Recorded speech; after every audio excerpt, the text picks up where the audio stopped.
La cigale ayant chanté tout l'été se trouva fort dépourvue quand la bise fut venue. Pas un seul petit morceau de mouche ou de vermisseau. Elle alla crier famine chez la fourmi, sa voisine, la priant de lui prêter quelques grains pour subsister jusqu'à la saison nouvelle. Je vous paierai, lui dit-elle, avant loup, foi d'animal, intérêt est principal. La fourmi n'est pas prêteuse. C'est là son moindre défaut. Que faisiez-vous au temps chaud, dit-elle à cette emprunteuse? Nuit et jour à tout venant, je chantais, ne vous déplaise. Vous chantiez, j'en suis fort aise. Eh bien, dansez maintenant. Un loup n'avait que les os et la peau, tant les chiens faisaient bonne garde. Ce loup rencontre un dogue aussi puissant que beau, gras, poli, qui s'était fourvoyé par mégarde. L'attaquer, le mettre en quartier, sire loup lui fait volontiers, mais il fallait livrer bataille, et le matin était de taille à se défendre hardiment.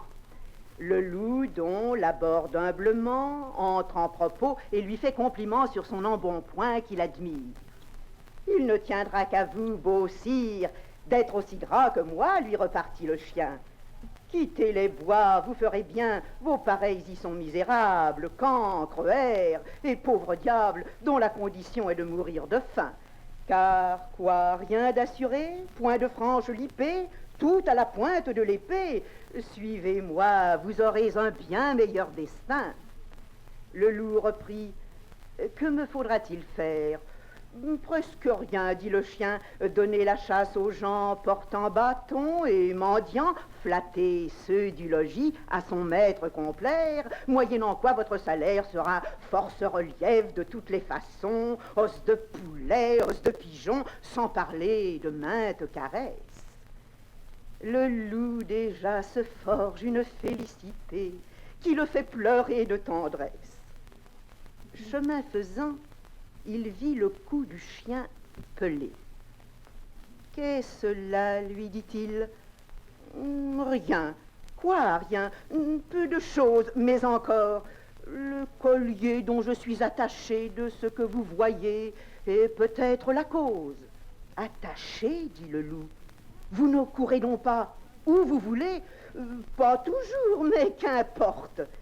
Il importe si bien que de tous vos repas je ne veux en aucune sorte et ne voudrais pas même, à ce prix, un trésor. Cela dit, Maître Loup s'enfuit et court encore. » La génisse, la chèvre et leur sœur la brebis, avec un fier lion, seigneur du voisinage, firent société, dit-on, au temps jadis, et mirent en commun le gain et le dommage.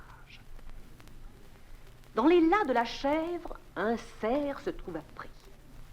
Vers ses associés, aussitôt elle envoie. Eux venus, le lion par ses ongles compta et dit: « Nous sommes 4 à partager la proie. » Puis, en autant de parts, le cerf, il dépeça, prit pour lui la première en qualité de sire. « Elle doit être à moi, dit-il. Et la raison, c'est que je m'appelle lion. » À cela, l'on n'a rien à dire. La seconde par droit me doit échoir encore. Ce droit, vous le savez, c'est le droit du plus fort.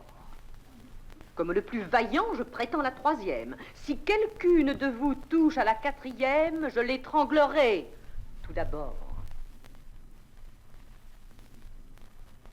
Jupiter dit un jour que tout ce qui respire s'en vienne comparaître au pied de ma grandeur. Si dans son composé, quelqu'un trouve à redire, il peut le déclarer sans peur, je mettrai remède à la chose. Venez, singe, parlez le premier, et pour cause.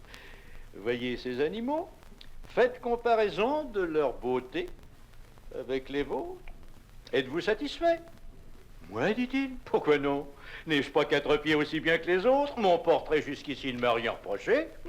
Mais pour mon frère l'ours, on ne l'a qu'ébauché.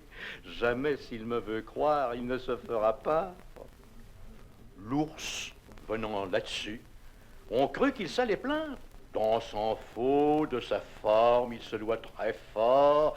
Glosa sur l'éléphant dit qu'on pourrait encore ajouter à sa queue, ôter à ses oreilles, que c'était une masse informe et sans beauté. L'éléphant étant écouté, tout sage qu'il était, dit des choses pareilles.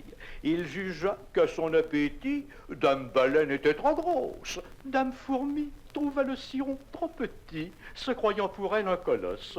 Jupin les renvoya s'étant censurés tous, du reste content d'eux.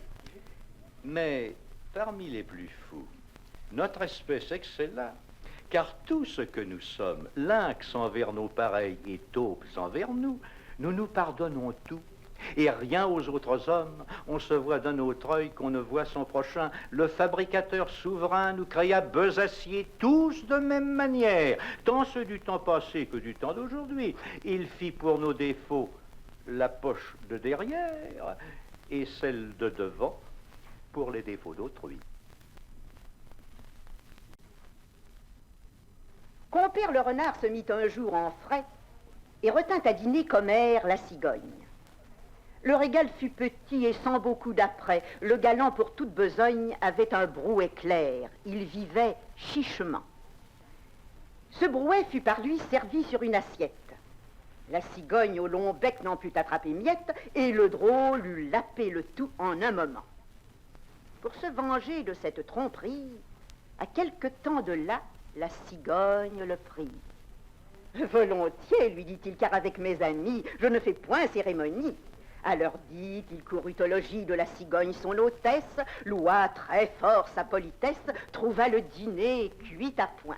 Bon appétit surtout, renard n'en manque point. Il se réjouissait à l'odeur de la viande, mise en menus morceaux, et qu'il croyait friande.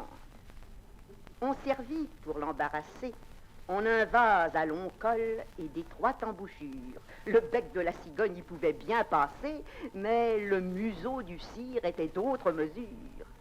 Il lui fallut à jeun retourner au logis, honteux comme un renard qu'une poule aurait pris, serrant la queue et portant bas l'oreille. Trompeur, c'est pour vous que j'écris. Attendez-vous à l'appareil.